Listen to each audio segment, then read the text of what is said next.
আসসালামু আলাইকুম বন্ধুরা, আজকে আমরা চলে আসছি ফরিদপুরের বাটিকামারি যে বিলটি আছে এখানে। দুপুরবেলা এখানে একটা অনুষ্ঠান হচ্ছে, সেটা হচ্ছে কন্টেন্ট ক্রিয়েশন মিলন মেলা। তো সে ফাঁকে আমরা একটু সাইডে আসছি। এখানকার যে বাটিকামারি যে বিলটা আছে, এক কথায় অসাধারণ। আকাশটা মেঘলা, আর সেই সাথে সুজলা সুফলা শস্য শ্যামলা আমাদের এই বাংলাদেশ। আসলে বাংলাদেশের গ্রামগঞ্জে না ঘুরলে বুঝবেন না যে বাংলাদেশ কত সুন্দর। এখানে কৃষকরা মাঠে কাজ করতেছে।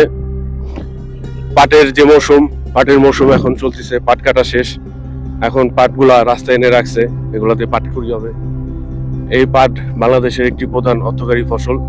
এগুলা দেশের বাইরে এক্সপোর্ট হচ্ছে, ভবিষ্যতে আরো বেশি হবে। তো মেঘাচ্ছন্ন একটি দুপুর, আর এখানে আমরা সবাই আসছি। একটি কন্টেন্ট ক্রিয়েশন মিলন মেলা হচ্ছে, ভবিষ্যতে এটা আরো বড় আকারে হবে। তো এখানে ছোট আকারে হচ্ছে, ইনশাল্লাহ আমরা আশা করি ভবিষ্যতে আরো সুন্দর এবং বড় করে আয়োজকরা আয়োজন করবেন, এবং সেখানে আমরা ইনশাল্লাহ থাকবো। তো বাংলাদেশ মানেই সুন্দর, অপরূপ, মায়াময় একটি পরিবেশ, সেই বাংলাদেশ। আসলে আমরা বাংলাদেশ ঘুরি, বাংলাদেশে ঘুরি ফিরি, বাংলাদেশে গ্রাম দেখি। We love Bangladesh, we love Bangladesh village. তো বন্ধুরা, সবাই ভালো থাকবেন। আল্লাহ হাফেজ।